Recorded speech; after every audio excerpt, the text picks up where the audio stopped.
E aí pessoal, tudo bem? Conforme prometido, então agora nós vamos visitar um sítio arqueológico com umas ruínas romanas. A gente vai caminhar por esse parque aqui, vai passar por um pequeno zoológico que tem no caminho, até chegar a esse lugar, chamado Heraclea. Isso dá mais ou menos uns 2 quilômetros, tá? Daqui até lá.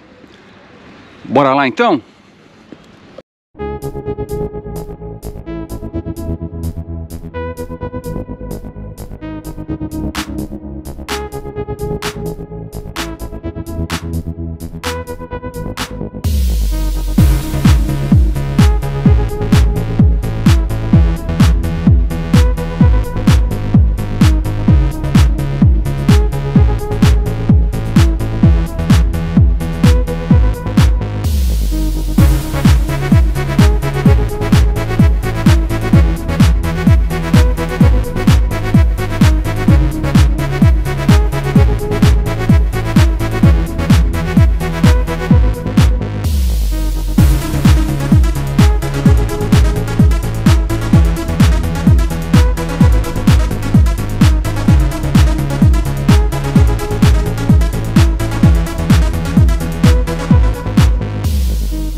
Gledajte, na sveta stroka piše u makedonskom engleski i kažu v koji sledimo vjekovite. Znači, kako vi sledite žrtve stojke, gdje vodite v onaj krajnji objekt, episkopska rezidencija, kjer su 3 stola. Aha, tak. Po ista patika se vraćate nas. Koji će se vraćate nazad, taj nego desno mostu, to je tako. Železno. Bom, pessoal, chegamos aqui em Heraclea. Isso aqui foi uma cidade fundada pelo rei Filipe II, pai de Alexandre o Grande, no século IV a.C., como uma base para o Império Macedônio. Eventualmente, os romanos mais tarde, né, derrotaram a Macedônia e aí houve essa romanização do lugar. Aqui a gente tem ruínas do início do cristianismo, tá?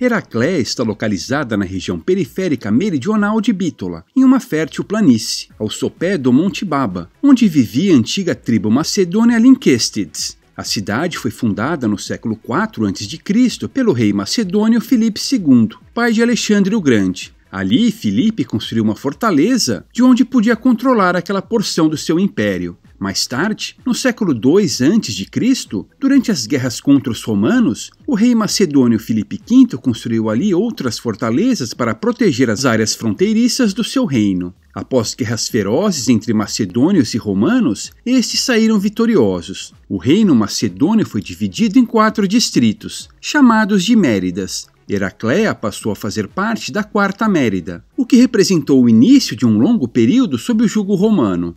Nos primeiros séculos da nova era, Heraclea adquiriu o título de colônia. Nesse período, ela se tornou um forte centro econômico e político, com seu governador romano permanente e o seu próprio exército romano. Tudo isso acabou se refletindo na aparência da cidade, em que o estilo arquitetônico romano se tornou amplamente representado, ainda que com influências tradicionais e benefícios históricos. É isso que vemos nas ruínas de hoje. No século II, durante o reinado de Trajano, Heraclea experimentou uma excepcional atividade construtiva. A maior parte do que ficou preservado foi construído entre os séculos II e IV. Por exemplo, podemos ver hoje as ruínas dos banhos termais, que indicavam uma maior preocupação com a saúde. Logo depois, foi construído um aqueduto e uma maior rede de águas.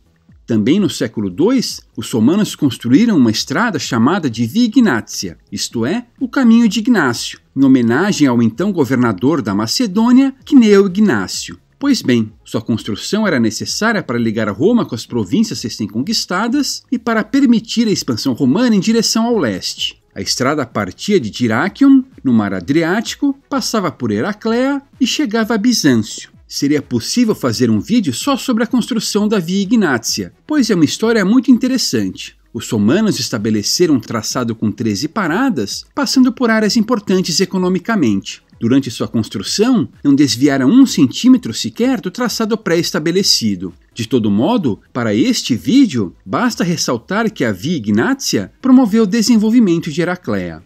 E desse período é também um impressionante anfiteatro, em que o brilhantismo do famoso arquiteto Vitruvius fica evidente. Se você visitar Heracleia, o teatro será um ponto especial de admiração. A sua construção se deu no século II, entre os governos dos imperadores Adriano e Antonino Pio. Foram utilizados mármore, pedras e tijolo cozido, que conferiram ao anfiteatro uma aparência única e uma estética marcante. Ele era usado tanto para apresentações cênicas quanto para espetáculos com animais. Em seu subsolo, havia 3 jaulas em que esses animais eram mantidos. Para a segurança dos espectadores, havia um muro e uma cerca de metal que separavam o palco e a plateia. O teatro tinha 20 filas de assentos, capazes de abrigar 3.000 pessoas. O palco tinha 5 salas retangulares e uma fachada ricamente decorada.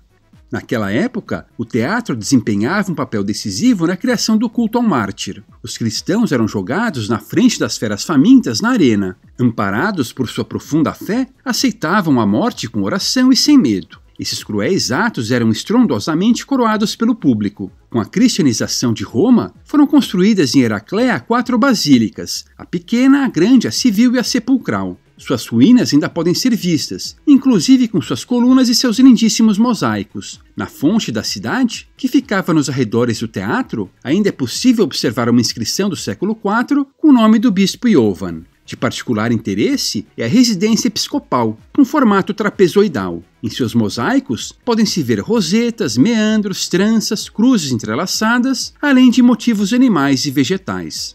Como já expliquei em outro vídeo, o Império Romano caiu devido ao enfraquecimento de sua moeda. Heracleia também pagou o preço disso. A partir do século V, a cidade começou a ser atacada constantemente por tribos bárbaras. Finalmente, em 479, os godos, liderados por Teodorico, conquistaram a cidade. Os heracleianos se refugiaram nas montanhas, enquanto o bispo tentava negociar com Teodorico. Em vão, o líder gótico estava procurando comida para seus homens e, quando não conseguiu nada, incendiou a cidade. Era o fim de Heracleia. O que fora uma cidade magnífica virou apenas uma ruína. Porém, assim como outros assentamentos macedônios, ela ressurgiu sob uma outra forma, com o nome de Bítola. Se algum dia visitá-la, não deixe de conhecer Heracleia. Ela ainda é capaz de nos impressionar.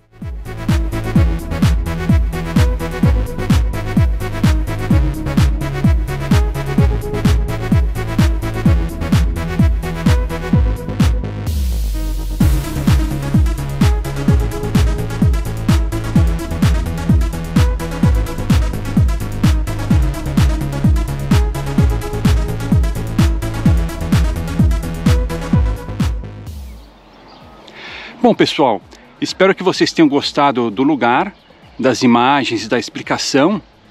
Quem sabe algum dia vocês não têm oportunidade de visitá-lo, hein?